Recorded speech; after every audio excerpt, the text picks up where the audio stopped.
dunuya aduna wangal.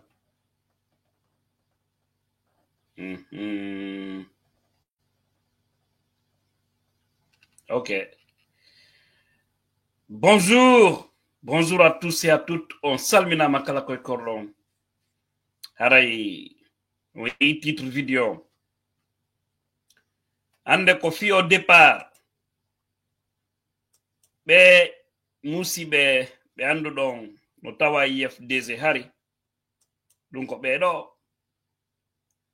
So ndari do moja. Amazon mo woni authentique. Wona artificiel, wona montage na fous. Ko be yehi. Nebi non ko be yehi. Nebi ko be wanno ngala nder ngala yasi. No yurmiya no suti do so ndari Amazon hella kanano ko oya suti don non malado bui innay anditali malado jonno mi holla on do photo makko ko watom banginde mo tigi ko hombo woni malado e hino mo do mo woni do e président Cellou Dalein Diallo ko kanko wonno, parce que moi je mets tout ça maintenant au passé, wonno trésorier IFDC on eno do kanko benta malado donc wat don kaftanon kon hare kanko ni odo o fayana hay goto Cellou Balde honorable donc mo mijino den franchement yow ben foko fisel lu ko ngal ini bui juhi bui kono mieto jamao alla ko wadi ko dum buri mojjude harani ni don darde lanka chaîne YouTube mi toriki on abonné mojja ka YouTube am parce que ne batare ko tomi donno to video jidi yandi tija la puissance on yaay ka chaîne YouTube ndaron donc odo don andimo la rupture c'est maintenant avec Mamadou Cellou Balde à l'abbé donc législatif jidi be l'abbé be wanno holare makko on say wadimo député ini nominat de l'abbé on nani ton inde goddo o beynata Lamine o momenta Lamine Diallo o jodi do e dade honno Allemagne eno modo voilà o jodi do Allemagne on fami donc be da ko inete ben jaaw be yikki be Mamadi après Cellou Balde en kaftan danejon Mamadi Doumbouya no don sikko do exactement nete jaaw et kono buringal din be do kadi c'est le président d'un parti politique. Il est de Télémélé, Diao Balde. Quand on est président, parti Mobenaka IGN. Quand on a des vice-présidents, Ndemo Jobere, il n'était anad. Et qui donne non, Lamine. Lamine, on donne comme membre du conseil politique, parti IFDC, kono ko Allemagne o jodi Sara Jong on non faytama o kiriku Ousmane Gawal donc musibe hare kon do fewndi wandi ne bila wolde fido minni no wodi fokkutube. J'ai toujours mentionné ça, il y a des cadres de l'UFDC qui veulent partir, il y a des cadres de l'UFDC qui veulent quitter. J'avais parlé de 3, j'avais dit 3 en famille. Donc, hande, on y do, comme malado, ko Lamine, et ko Cellou Balde, honorable. Hare kambe on be yehino. Nebi no hibe entretien ji, mi wala na on révélation ji piji go, ko tawata, hari on anda. Kala ko tija la puissance yewti, non fala jogure jude didi. Ko mi yewti on kono, alla ko wadi wo ko dumburi mojude musibe. Allah ko wadi wo ko dum buri moƴƴude o yi selludalen ko ɓiɗɗo mo Allah wonani ko tuuni kon fo yahay nde den hewta ka jullere laamo tawi ko laaɓi poy wonton ɗum ɗon yo henan on si ɗon faala juulire wota e goto décourage o nana yimɓe no henna que la politique n'est pas une religion. La politique devrait être plus qu'une religion. Selludalen Diallo Allah okkuɓe laamu ngu en torki Allah lammimɓe Allah ki yangi ki waɗɗen fof himɓe ko maayi kon fof sabu o parti sabu kippiro gonga sabu waɗugol piiji ɗin no hanir non ka nder leydi men tooñe acca warugol acca wujjugol acca golle heɓo gine en fof wona hunde wotere gon kippiro ngo jokkuɗen ɓawo président Selludalen Diallo mi torike jamawta goto décourage mi torike on wota he goto e mon décourage ko kañum malaɗo ni inna ɓe ganditale mo kanko on no trésorier parti o de goto e men décourage o musiɓe wonen enen tigi mi yetto hunde wotere polgal ngal en heɓay ngal polgal ngal gonga kan wota ƴuɓawo gonga kan Allah wulan ɗon no suɓi gonga min mi tawatatay warayɓe yimɓe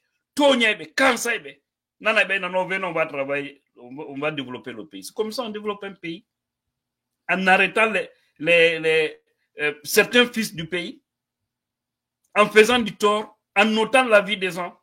Je ne peux pas m'associer à ceux qui ôtent la vie des citoyens. Je ne peux pas m'associer au mal au fait. Kala joko dumbuya en ko heɓuɗon to wo ande ko ƴiƴan hara wonɗo ñamude so ñamminiri ɗum ɓe ngure mon ande par ce que ron tawama e jamfiɓe leydi yowɓe ɓe yo yaw wande mi waɗi ɗo vidéo neɓiral noon mi ɓangini kadi fahin mi inni yahaɓe yoɓe yaw kono so ɓe yewɓe deƴƴuɗe mi arta kan noon e mum yawɓe ɓe yehi par ce que ɗo woni officiel image on kadi mi hollita mo ɗo wona image trique de eno mo ɗo mi anda ko honno ɓe filmiri me tiriri de mais ɓe yiidi hanking ɓe yiidi je crois vers 20h, de 20h à 22h de wondi. Oui. Kono mundari ndo, c'est vrai, mi fama militant be go, be décourage to quoi. Be na be politicien be, ko salte be politicien be holnaki, kono fo watake mirango to musibe. Mukala no ewa hore mukaduna do. Kono ndo be subi. Be yehi hande nini ko hombo welti e ɗum ɗon andi ko hombo Kirikou no weltini ɓuri fo Kirikou c'est le plus heureux à l'air là honto moni je vais le faire sortir ici on lanto jon ko moni Kirikou mo holla mo ɗo Kirikou il est le plus heureux le plus content aujourd'hui Ousmane c'est le plus content fiyonu mo anditino ɗo e sayi hum e honorable Sellou Balde ko wolano Ousmane haalaji ko wolano critique on ne pouvait pas imaginer que honorable Sellou Balde pouvait vraiment lâcher ce combat noble ce combat juste kono so ɓe yehi ko en selluɓe ɓe yaha wotay goto critiqueɓe wotay goto manqueɓe respect mo kala no ewa hoore mum mi arti kadi fayin enen toɓɓerno mo kala no ewa hoore mum yandi mi toriki on wotay goto naato e ɗumannagol ɓe à une seule condition so ɓe yehi ton tawi kamɓe kamɓen ko sal boulot ɓe waɗata ɗon kadi ɓe tawa en lawol maɓɓe mi andi hande haray kañum hono fédéral IFDG Belgique monsieur Aliou Baldé haray hande il est édifié il sait maintenant il a vu les têtes ɓe no woodi kadi men ɗiɗo mi woltino mi alaka di wolde ne o yeno e horemo on fami ben non kad ni no prépare de ça ko e mabbe ko lutti so be jettaka on andi joni wonino dépôt de dossier ko dépose si CNRD si be validi be not down no ya wadon ko waton ko et puis vous restez là et monsieur Aliou Balde fédéral Belgique wino wandi ci live mo me wadno do de nyande mi wolno halaji buy bimbine nyande wobbe sikki hare ko duma parce que mi wanno ko benta kon e honno les infos avant débat ni nyande mi wolno fisi aka bari ko be wadi moko be nab mo be focci mo proprement be artiri ami woli dum mi hin koy anda aduna koy anda fus he komi paykun kono lan e cercle di molanadi si mi woli ko mandi kon fo boy hulay au filum je me calme sur certaines choses et kadis ko woni ami uditi onu kam mi woli publiquement ande min nata 100% ko gonga kono min na plus de 90% rek ko gonga mon office yaka bari buru mais abdo quand même min cadre be no fokkiti 3 le même jour nyande men wotno be horebe IFDZ honno Europe. Vous avez notifié ça, mais on n'a pas même fait cadre. Effectivement, c'est le notawa, no, oui, n'arno ka privé, est-ce que c'est le bal de notawa, est-ce que c'est le, parce que tout le monde, oui, que c'est le no index. Moi, je savais. Si le mandi, il y a plus de 3, 4, 5 mois. Mi bangi no dokadi.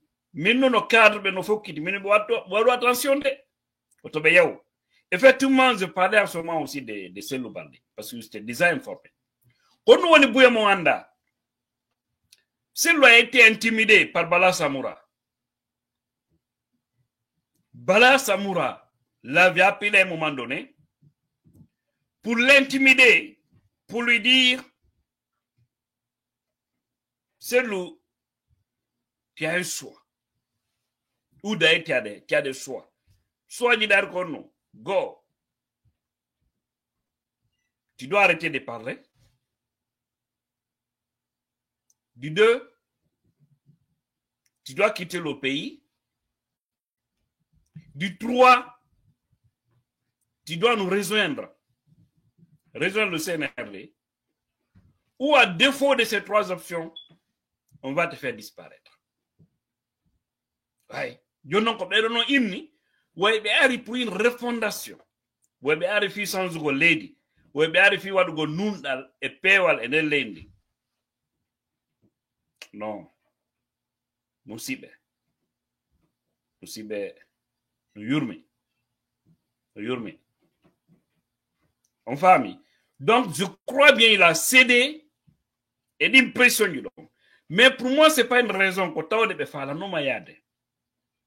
Parce que nini, nous est gandal boui, nous wada hakil du boui, Mamadi, il va rester au pouvoir. Mamadi, c'est fini, il ne va pas quitter. Quiconque qui accepte que le bateau là lui laisse, c'est fini pour lui. C'est pourquoi ni cadre ben nous négocions. Et Dieu nous camego négocier. Finalement, parce que pour eux, IFDZ a plus d'avenir. Pour eux, IFDZ c'est fini, c'est mort. Ah oui. Midi, mais nous resterons dans ces partis. Nous resterons derrière ces grands hommes.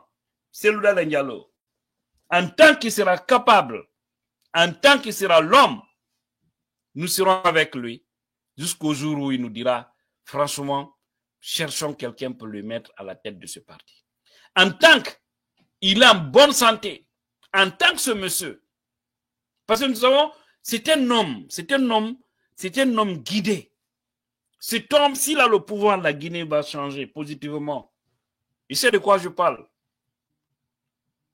Donc, nous ne sommes pas prêts à trahir. Nous ne sommes pas du tout prêts à trahir. Pas du tout. Je suis en live, je te rappelle. Merci. Pas du tout. Vous comprenez? Donc, il faut comprendre que tout cela va changer. Même c'est une très bonne chose. Parce que là, il peut y avoir de découragement. Oui, be warabe, be honto be wi be warabe fo be wi do ko ka berde bambe toni be fo ko ngo kippiro fi nundal fi pewal darurani ndare plako ndare Mamadi Doumbouya ko yono waddon arnak laabudo famiki no kanyu no yurma nini mo wari himbe jelo e mabbe so yibe sukabe do ndare manifestation ji so yindo fo himbe no wadde ko tan inagol wi espoir no wodi fi no gonga nyibira jonno wonno be yeso ngo kippiro do so tawi be do be tawitinde fenande do be tawitika jamfa be tawitike non haray franchement c'est décevant mais ne baissons pas les bras woten selu lawol gonga kan wonten bawo gonga kan ko dum non folata politique na dina ko gonga kono politique ko nundal parce que politique si jibi ke jama fo jiboto politicien be leydi si jibi ke lendi honno fop jiboto e lendi oto ay goto jabu jokkugol fenande amana fenande no yurmi ko en fait haray luttube ben lutte kala non kam non andudo no mari ni mijo yawgol fi Allah yahe kisam nyang avant congrès IFDC. Tous ceux qui veulent rejoindre Mamadi Doumbouya, le CNRD, pardon, il faut le faire maintenant, avant le congrès de l'IFDC. Pardon, parce qu'on ne veut plus voir quelqu'un un pied dedans, un pied dehors. Allez-y, restez avec les poutistes. Parce que vous pensez que oui, c'est là-bas la vérité, non? Restez avec eux. Et maintenant, vous verrez la fin du film. Oido wano Ousmane, wano Selou Baldé, à un moment donné, comme on a kaso. Sinon, on a coup de temps, what dire non. Mais il y a avec Alpha Condé. Tout était calé. Kwender mung Allah wala non ko watakon wayliti lamu alfango. Aw mama diendo kadi hede on fami ko benu takon filmon ko kafenka aw ko yeso kadi foti ni no ngada ni FDC moƴƴano kono ko sai ko ngadi don anden kadi moƴƴerne kon sai don wodi be mi jokkata fenande dum do ko no burno be moƴƴande ko be jodo be dejja o fet be wawno wonde be wadali kippiro fi FDC mi ara be jokkali fenande parce que jokkugol fenande habbito kanyum wi o fiyebugo privilège mayna mi ala gollude men ala dum he no wodi tampube 1000 fois kono ils sont dignes, la dignité là n'a pas de prix. Oh ben non, andi la situation elle est compliquée, moyen ala be no sonji golle ala donc so be bi opportunité be yay oyi o mo benta Diaw monsieur Diaw Baldé de Télimélé là ko fonctionnaire international wonbe golde ka faw be nafi mbudi ma be no mari ko nyama kwandi ngolon wona innugo tun ko tampudo ukkata hore mon e pidji no wodi be hala mo en fi ko no dimen ka ko mabbe ngwa me matango never jamais be jokkata fenade min do si mi tewtuno proposition ji be jonno be fo be hulila fop parce que nela be ngam fo no andi ko mi yetto be ko ngam privé nyandore be huli nandi mi are do mi wala fi mabbe min nano mi way na hebi kad dinneedi alhamdulillah la weltani mawbe ambe e newbe lambe on fami en waddata hunde am privé fi ko woni hakkunde men mi ara mi expose dum surtout ça ni la ndo ko gundo ko hakkunde men wolta hay si mi pasina e goddo do andata ko mbo. Donc comme ça je fonctionne. Je suis très discret. Aïsbe Houlare. Mais il y a des proches de Mamadi qui m'ont contacté. Et très proches. Très proches, oui. Au Itabe type. Comment? Min comme yéti be konoton. Min, je suis pas jeune qui suit le mensonge. Si je suis parce que tant Alpha m'avait proposé des choses aussi. Harko yagon no wada formation Chine. Mo 6 mois arda.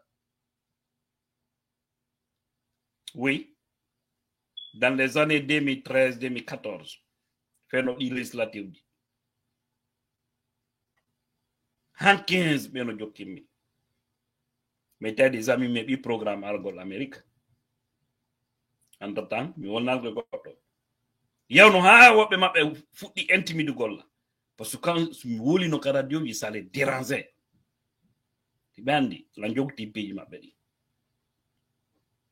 E jibo ando de compte moni toute information. Famille. Donc, et pourtant ça galérait. Mi etike o mi ngari magbanan ko partenaire ande, mi magbana mere welduno. Taxi, er ko esira bien. Parce qu'il n'y avait rien dans les poches. Mais comme il y a de quoi il me ware, il me tonye, il me wada fait lendi. Au fait, journal l'encourage Patagol parce que ça t'a dit que tu es obligé de faire ce qu'ils font ou être complice. Mais oui, et ça, des mini bon, il y a des cadres qui veulent aller. Des cadres. Oui, faut dire, binu da hare ko docteur Fode Ouswe. Kirdi miha. Nini prédenselo. Allah des vrais soldats bouri, wano docteur Fode Ouswe. Nini, les vrais soldats. Ko ben fo wan Ousmane Gawar wonno ñowde say. O ñoy no be do e say. Ousmane o musudi do. O inno Fode Ouswe, selo no jetti dile i janani. O jetti dile i janani banni. Dakko makko, mo pottini me makko ben. Kon no yurmi. No fo c'est que kono wonno intoxiquer de jama. Inno andale be jamfoto. Be jamfoto. Nyande go wara ko be jamfo. Et finalement kombo jamfi. Nakambe ha jonna Fode Usuno don. Ha jon Fode Usuno don. Imo don. Monsieur Kale Mudu Yansane no don. Ko be o media nokki ya e few na be woni yawde. Be o media nokki few ya. Ko don affaire leƴƴi yalte e mum ça n'a aucun sens. Ko dum yeto to min mo am bondom so kajude makko. Mo an jamfoto do mi haja kay makko. Manin kajo nundudo fewdo min on no burani 1000 fois dit pour le bondo. On va mi. Parce que pour le bondon on a fait ce qui net do kala net do bondon on a fait ay hore makko fait. Ko non jaman do andude. Hari buy ko hakkiji ko be est-ce que na Souza en est-ce que jonno Souza en no don Kale Mudu Yansane no don Fode Ouswe no don tawata ko pilier ji go wano be goddo ata mijade frère malado en bras droit de celle kala ko nya fen mbudi parti o ko granjo anduno film kanko tellement que c'est no holimo c'est non mais attends des détails nouveaux tellement que je suis dépassé ni président c'est le mandat ya jali ma to c'est no holi akema quoi tellement que non ça dissoit l'être humain, ça dissoit complètement l'être humain. Himbe be amija feu be miji da wi be do c'était plié be do wi do wondi do wadde dumo donc c'est très très dommage. On va mais non c'est ça c'est ça l'être humain. Donc on mi arrando hande ko motive ko jama me ta goto décourage o yo sorti ndiro koyde du nande fuddi mingila mi ndari o duma la recommanda no yahe YouTube tapon juntu gandal juntu ɗum ko suka musidɗo men waɗa o taali e tindi hala pular mo maraîchen go ɓenna mo gandal jundu ko wallahi so yehi ɗon ɗaɓɓiton noon almami Boubacar Biro bari ɗaɓɓiton on ɗuma ɗon almami Boubacar Biro bari son tappi almami Boubacar Biro bari o yiyay tento ɗon taari kam fuɗɗo ɗon première partie haalanna on anda o sortindiro koyɗe hakkunde men ɗum na hande fuɗɗi wallahi o afe Soria Alfaya non kaɓa mi jangi ɗum ka école mi jangi ɗum école primaire mi jangi ka collège mi jangi ka lycée histoire mais ko mi faami kon ka taalol mi faamirano ɗum non kam mi jangayno l'école hay mi janni ɗum ka école mi janni ɗum 10e année histoire les résistants et autres là mais oɗon expliquer non ka pula au détail avec toutes les preuves honno yarir non ɗo o minno hay janguɗa janga a faamay few anda e sortindiro koyɗe hakkunde men na hande fuɗɗi hakkunde taw almami honno almami Boubacar Biro e bengoto makko Alpha Mamadou Paté fi tarenogol ngol histoire on ɗon o yimɗo no wonir noon no koto makko saybirinano ha non ɗo warrano ha no yaroy noon fulɓe Fuuta ɓe no immori noon e contre almami Boubacar Biro ha no Boubacar ha no almami Boubacar Biro kamen saybirinano ha no ardi noon kadi Alpha Yaya no luttiri noon e muɗum c'est qu'au fait ɓe janfoɓe ɗa ɓe wallitiɓe janfa gongol ɓe walliti janfagol ɓen ɗo yiltito contre maɓɓe o finis porto ɓe histoire min no yahi ndaro o anda fimen no woɗɗi ko iwi woɗɗi de no yurmiya Allah no yon ɗo hattu donc hande découragement ala ton o bateau CNRD o yanay o yoloto de no faala no winde maro donc si Allah walli en kala ɓe anduɗen no marno koyngal nder koyngal yaasi ɓen ɗo yehi aray mo ƴiyare comba o weli wadde o ton sikku noon wa maɓɓe ala o ɗum ɓe nata en français aucune personne n'est indispensable ko bawuri wayno IFDG buymeji no non kono gerdeten bawuri yey kono gerdeten ko pilier bawuri ko ɗum parti o yanay c'est fini parti on ɗanoto gila bawuri ye ɗum ɗannini FDG ɗanaki gila Ousmane Gawal ye himo kuru karanno mo jokki ɗum ɓurum ɓaram mo haɓɓiti o liɓa o parti parce que kanka noon ko mission makko noon ka CNRD ko ɗum ministère ji ɗo yewɗi ɗo zéro ɗin fof yiyata bilan un bilan positif fayɗaɗa ko propagande tum mo acciti programme ko nomina ko mo jokki affaire politique ko ɗo andir ɗon objectif maɓɓe on ko no ɓe liɓirta o parti ko non wawata donc on mon woni renɗo fof ko naaton sikkuɓare Sellu Balde yeyi parti on ɗanto IFDG ko jama on ɗo ɓawo ɗo o yo jama ka photo ɗo ɓawo présidentiel ko o woni fiyo parti ɗum ko enen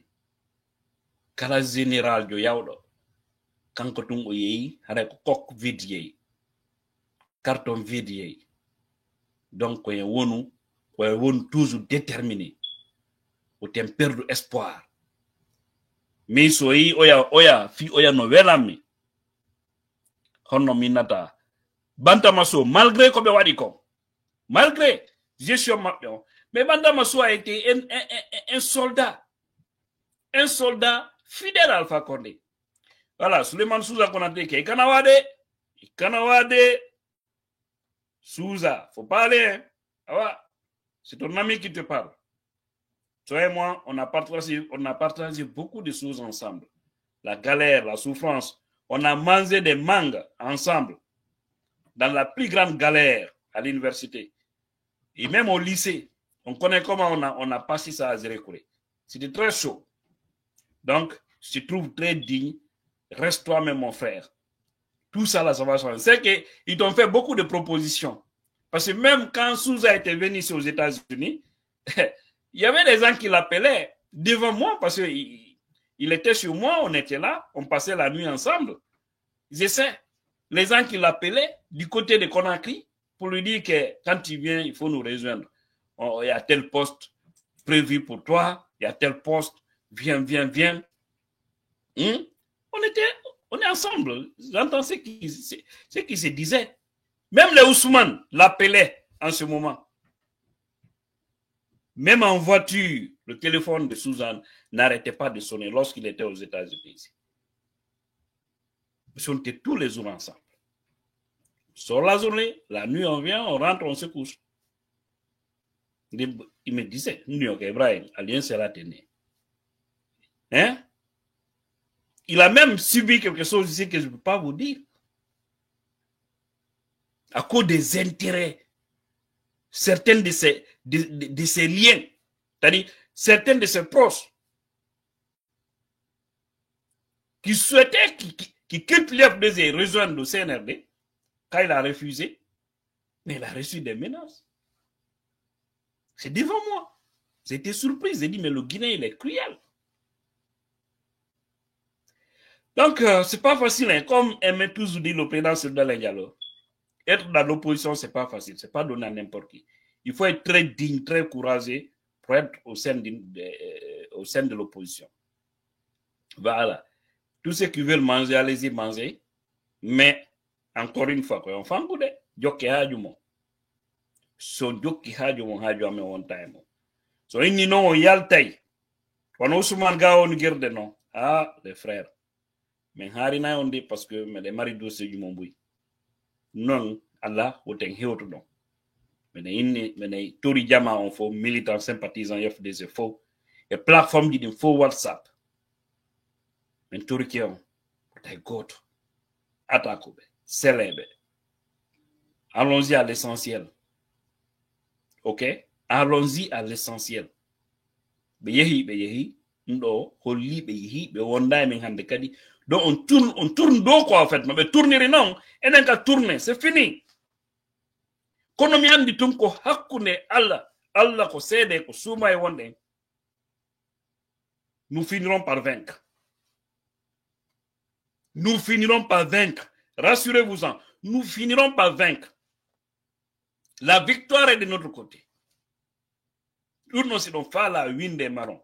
Nous sommes tous les dit. Himbe joto doy non, mais comment maintenant on va faire? Comment on va faire? On kuti golle Allah de. Ferno alpha ya hayno sabano ki de hay on side. Harle no wel no net.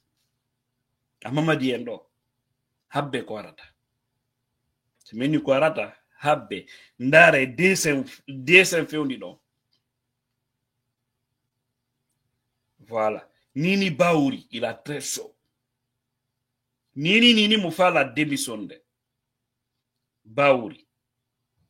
Nini Baouri no rêve de débarquement. Parce qu'il n'arrive même pas à sortir du pays. Il y a tout animaux, il y a le Togoléndi. Parce que soutient intention Macron. Et heureusement, décret nous prépare à nos wali, nos sabbi. Mais il y a des tracassions aussi. Nini, à la dernière minute, Mouni traite dessus. Quand on noie de contre il le fait parce que, comme maintenant, on le cadane. Les bandits, ça goli des magis. Attends, on a des pays d'info. Et ça, il s'est démerdé, il n'a bascot. Et bien, on est premier ministre, ni kadi ko du wona du le kadno ko do wado yata. Kanyo Baouri, il avait commencé à mener d'argo tous mais à la dernière minute, selon les dernières informations, Nini kono bortondir tay mabbe kon non o yeli. Parce que moi, be gagnta fous, be do ko manipulateur be. Be do a wonta ton ko da competa wo yaltintina ko be fala ko ya wadu ko du watta. Ko do le me wala no Baouri dès le début. C'est un cadre. Gando. Kono men nit yo wadde attention. So aki be manipulimo. c'est mort pour lui. Yeyle na do yaltiti. Hande c'est fini. Bedanini fi Baouri, c'est fini. Après le poste du premier ministre, Allah ko Baouri banda hore. Parce qu'au fait, il n'a pas prouvé. Ko gonga kande folata. Gonga Houdiba. Effectivement, c'est la vérité. La vérité va triompher. Donc, ten dogo gonga kande. Akembeya. Kalafala do yow. Alpha Condé s'est battu combien d'années? Difficilement, mais tout Allah no windi mo yo lamino. Bantamaso en dogano mo. Yero Balde en dogano mo. Un faux iutino bama ko lami. Et ils ont bénéficié du pouvoir. C'est une gestion Guinée, parce que une gestion artillerie en transition. Tu vas tout nos lames vous faire Hanno nini de marno président démocratiquement élu, Hanno nini de préparer ni fi élection présidentielle, premier mandat, soit fi deuxième mandat on non. Mais be jabari. Jo non be fo na be sakidore ki hersa. Anel ni bantama so no Europe. Himoto. Uyurma, tawada kamen ko wonu clandestin. Konno be woni wolado. Mais oui, malgré tout, moi quand même, j'ai quelque chose comme respecté Marco. Il est resté reconnaissant vis-à-vis d'Alpha. Il n'a jamais trahi Alpha. Malgré tout le temps qu'il a amené aux États-Unis, c'est très dur. Non? Il est resté reconnaissant. Yero Balde aussi du côté de la Côte d'Ivoire est resté reconnaissant vis-à-vis d'Alpha. Et Johnny, ben donc. Mais non, ngada etu men he chance nani. Ndo ngandasi de la made. No yurmi ha ene kono ni Allah. Ino andasi do la made. Mama di omon dogande do. Mama di o so rondo no mo deftere ino yo hudo o lamoto. O dumanoto no. O dumanoto no. Yeah. Oh non, grand sœur, est-ce que tu peux m'appeler? Tu peux m'appeler pour... On va prendre vraiment ton opinion.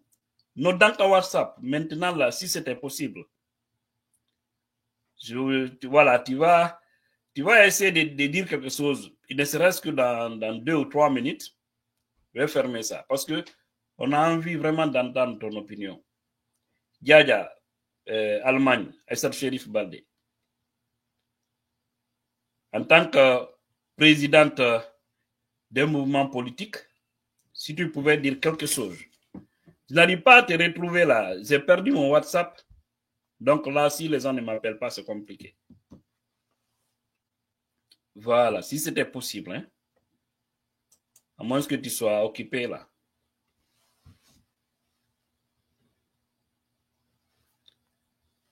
Allô? Allô? Allô, Tidiane, konoy? Ono Jaja. Ah, billahi armi dondi manane kono ganda yali bindi even manjirim kanki gemma déjà. On dit qu'il y a des choses incroyables nani. Mais qu'on a famille dans franchement c'est autre chose. Oui, mais c'est pas autre chose. Les gens ne doivent pas être surpris, Tidiane. Tu sais, moi je l'ai toujours défendu. Il y a une chose que je n'arrête pas de dire aux gens. C'est que quand on entre en politique, parce qu'on veut essayer d'être sous la lumière, parce qu'on veut aussi égratigner le gâteau guinéen, c'est-à-dire mettre fin à sa précarité matérielle. Du moment où on a fait de la politique un métier, dis-toi que c'est pas surprenant. Et c'est ce qui se passe en Guinée. Moi, je n'arrête pas de le dire. J'arrête pas de dire aux gens, arrêtez d'être derrière des gens qui sont là, c'est-à-dire qui font de la politique un métier. Et tu vois que les cellules arrivent à résister aujourd'hui, je veux dire les cellules d'Alendialo, c'est parce que Cellou a travaillé, Cellou il a une carrière en fait. Il peut nous dire, voilà, j'ai fait ça. Ça lui permet au moins de vivre aujourd'hui dignement, qu'il soit président ou pas, c'est-à-dire il va le faire. Maintenant, il y a cette autre catégorie comme le genre d'Alpha Condé. Alpha Condé s'est battu toute sa vie, plus de 40 ans, en train de chercher le pouvoir. Tu vois, il avait de l'endurance et puis ses gens étaient fidèles à lui. Ses cadres étaient fidèles à lui. Mais nous, tu sais, quand tu regardes la constellation même de la constellation politique en Guinée, ces dernières années-là, l'évolution même de la politique, de la façon dont on fait la politique, quand tu regardes, on en fait, c'est-à-dire on crée les partis politiques ou bien on entre dans les partis politiques pour en faire un fonds de commerce. Tous ces cadres-là qui sont là aujourd'hui, dont on parle, c'est-à-dire on dit qu'ils ont migré déjà, c'est-à-dire ils ont changé de veste, ils sont déjà avec le CNRD, ils seront sans doute dans le gouvernement d'union nationale qu'on veut créer, et à l'image de ce qui s'est passé au Tchad. Tu vois, parce que c'est ce qui se dessine. Après, Mamadi va se présenter aux élections. Et puis, voilà, les partis politiques là vont aller, ils vont légitimer son pouvoir. C'est ce qui va se passer, sans doute. Moi, je l'avais déjà écrit à cela, c'était l'année dernière, où j'avais annoncé cela. J'ai dit, c'est le scénario tchadien qui se dessine en Guinée, avec la nomination déjà de Baouri. Mais comme on voit que Baouri, en tant que tel, les compétences ne sont pas là, c'est-à-dire, il ne peut pas changer grand-chose, parce que quand on te nomme, le CNRD, il te confie un rôle.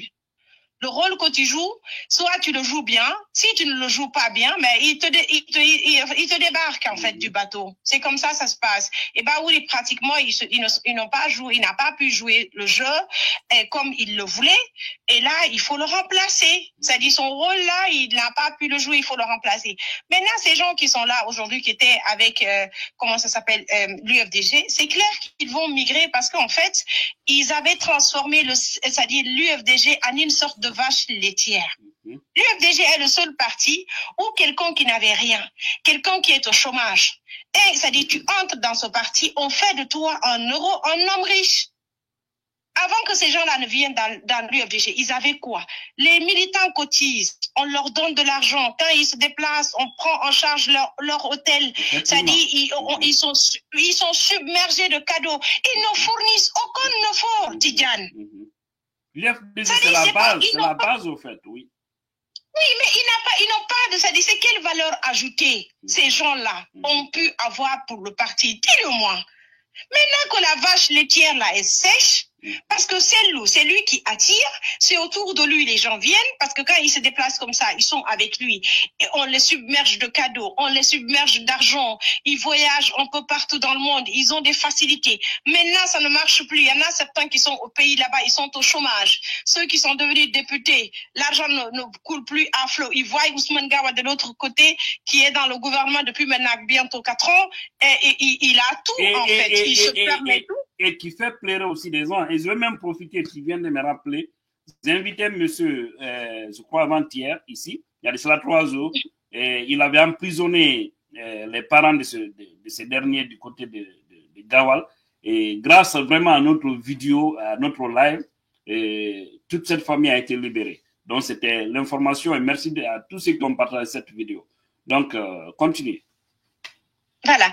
Donc, voilà, c'est-à-dire que Ousmane Gawal, aujourd'hui, il est devenu, en fait, c'est le symbole vraiment du prototype du cadre guinéen, c'est-à-dire qui est imbu de soi, arrogant, qui se croit tout permis, parce que voilà, quoi. Donc, c'est ça. Et naturellement, il use de son pouvoir pour faire c'est-à-dire pour montrer son vrai visage, ce qu'il était déjà avant même qu'il ne soit pratiquement dans ce gouvernement-là. Et ces autres-là, croyez-moi, ceux qui vont migrer, les têtes que j'ai vues là-bas, là, je parle ici de frère Lamine Diallo,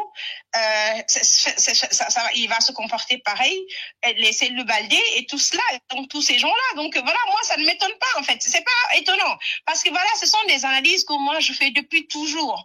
Mais comme le Guinéen, tu sais, il n'aime pas la lecture, ça c'est un deuxièmement quand tu fais des analyses, dès que ça touche leurs intérêts ou bien leur clan, c'est-à-dire leur parti, ils essaient de comment ça s'appelle, de t'invectiver et tout, ils cherchent pas à comprendre ce qui est Gadia, comment toi tu peux comprendre que des Guinéens se réjouissent de ça, dire que la stratégie du CNRD marche et que le CNRD c'est le meilleur. C'est-à-dire, comment est-ce que dans un pays, on peut faire la promotion des malhonnêtes, des gens qui jouent seulement à la manipulation pour retarder le pays? Comment est-ce que toi tu peux comprendre des Guinéens qui réfléchissent en cette manière? Et merci beaucoup Amadou Nakata, qui dit que mon frère, ça n'empêche pas celui d'être président, si plaît à Dieu. En tout cas, tout est dans les mains de Dieu. Allez-y. Oui, mais Tidiane, il faut pas, comment ça s'appelle, il faut comprendre le Guinéen. Ceux qui sont en train de faire cette propagande-là, tu penses que c'est la majorité des Guinéens? Non, c'est cette petite élite. Je veux dire, tu sais, il y a une petite élite en Guinée qui a pris le pays là en otage. C'est-à-dire les monstres c'est-à-dire par exemple, on nous fabrique tous les jours des petits monstres sur les réseaux sociaux.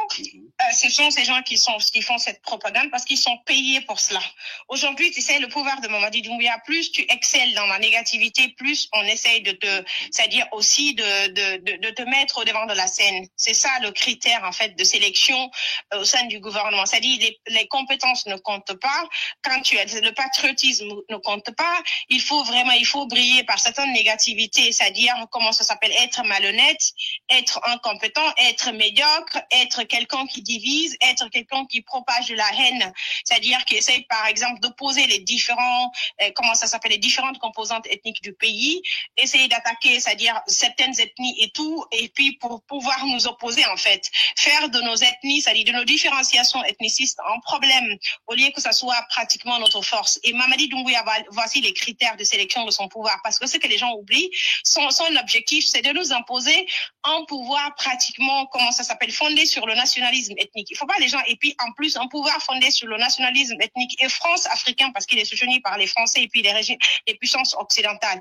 C'est ça la vérité. Maintenant, aujourd'hui, tu sais, c'est pas la force du CNRD cela, parce que le problème, c'est que quand tu regardes, d'ailleurs, ces cadres-là, ça n'a pas commencé aujourd'hui, et toi-même tu le sais, depuis que même au temps de Alpha a essayé, par exemple, de déstabiliser l'UFR, et en grande partie, c'était à cause de telles méthodes. C'est ce qu'on appelle la transhumance politique, c'est-à-dire c'est des adeptes des comptes de conduite politique pour les nuls. C'est parce que plutôt les partis politiques, malheureusement, ça ressort plutôt de la faiblesse structurelle. Les partis politiques ont toujours accepté de prendre des gens au sein de leur, c'est-à-dire famille politique, des personnes pratiquement qui y viennent pour être sous la lumière et être à côté de leur président. C'est-à-dire, ils sont à côté. Ils ne marchent pas avec lui ensemble, mais plutôt à côté de lui. Et c'est différent, Tidiane. Quand tu es avec moi, c'est que quelles que soient les circonstances qui vont conditionner ma vie, tu vas rester avec moi parce que tu es avec moi. Mais quand tu es à côté de moi, c'est-à-dire, lorsque les choses vont changer, tu partiras. Ça fait pas la force de Mamadi Doumbouya. C'est plutôt la faiblesse, non seulement des structures, c'est-à-dire, des partis politiques, la faiblesse structurelle des partis politiques, mais aussi la faiblesse structurelle de l'État guinéen. Parce que, c'est-à-dire, cet État-là, il prouve tout simplement que non seulement il est défaillant, ça c'est un, et deuxièmement, c'est un État purement clientéliste et néo-patrimonialiste, c'est-à-dire qui pratique ce qu'on appelle la politique du ventre. En sciences politiques, quand on te parle de la politique du ventre, c'est-à-dire un État qui applique la politique du ventre, c'est un État qui pousse les cadres, c'est-à-dire à essayer de considérer l'État comme étant une entreprise privée familiale. Chacun vient pour se servir, c'est-à-dire quand c'est comme ça, on essaye toi, on te confie un poste, Tidiane, tu gères le poste, l'argent que tu gagnes là-bas, ça ne doit pas servir à faire évoluer l'État, c'est-à-dire à développer le pays, mais plutôt ça doit servir plutôt à consolider ton petit clan autour de toi en essayant de redistribuer les ressources de l'État. C'est ce qui se passe en fait. Donc c'est plutôt, d'une part, c'est la faiblesse de notre État, ce qui se passe, on ne doit pas s'en réjouir. D'autre part, c'est la faiblesse structurelle aussi des partis politiques. Nous avons malheureusement un État défaillant par essence même parce que l'État guinéen, c'est un État néo-patrimonialiste fondé sur le clientélisme et le népotisme, en plus sur l'ethnicité. Et quand un État est comme ça, c'est que franchement, cet État n'est pas fort, c'est un État qui est faible, c'est un État malheureusement qui ne joue pas son rôle essentiel. Et on est loin de cela. Et là, c'est que ça va perdurer parce qu'il y a toujours des gens qui sont prêts à essayer, c'est-à-dire d'intégrer ce clan népotiste-là. Ce clan népotiste clientéliste. Pourquoi? Parce qu'en fait, ils n'ont pas d'engagement politique sincère. Ils ne sont pas entrés en politique pour que les choses changent. Ils ne sont pas entrés en politique pour servir l'État, pour servir le peuple. Ils sont entrés en politique pour mettre fin à leur précarité matérielle et pour se servir du peuple. Et quand c'est comme ça, c'est que c'est compliqué. C'est pourquoi, pour moi, on ne devrait pas se réjouir d'une telle, c'est-à-dire débauchage, je dirais, c'est-à-dire, parce que ça, c'est le terme qu'il faut. Et parce que ça n'honore même pas normalement et les partis politiques, et la Guinée et les Guinéens. Parce qu'on constate que cet État, malheureusement, c'est-à-dire, c'est comme si nous étions dans une société en ruine. C'est-à-dire où les valeurs sociétales n'existent plus. C'est-à-dire, on a plus. Effectivement. Les valeurs sociétales, parce que tu sais, la transhumance politique, déjà, elle est qualifiée par les sciences, par les politologues comme étant quelque chose d'immoral. Parce que qui pratique la transhumance politique, c'est-à-dire le changement de veste, le nomadisme politique, c'est que tu n'as pas de moralité. c'est que tu souffres d'une déficience morale et mentale, tu as une déficience intellectuelle et tout. Donc, franchement, ça montre à quel point notre société, malheureusement, est en ruine et tout. Nous manquons de valeurs, nous manquons de personnes intègres, nous manquons de personnes engagées. Et la plupart de ces gens-là, tu vois, ils brillaient aussi par une sorte de vacuité de langage, Tidiane. Une vacuité de langage. Pour faire de la politique, il fallait, quand tu essaies de voir ces gens-là, la manière, leur discours qu'ils tenaient quand ils étaient franchement au sein de l'UFDG, vous savez, à des temps forts, tu vois leur écart de langage, leur vacuité de langage. Tu comprendrais, tu allais tout de suite en déduire que c'était des gens qui étaient là, ils voulaient juste être sous la lumière, mais il fallait instrumentaliser le peuple. C'est-à-dire les militants de l'UFDG qui, pour la plupart, manquent de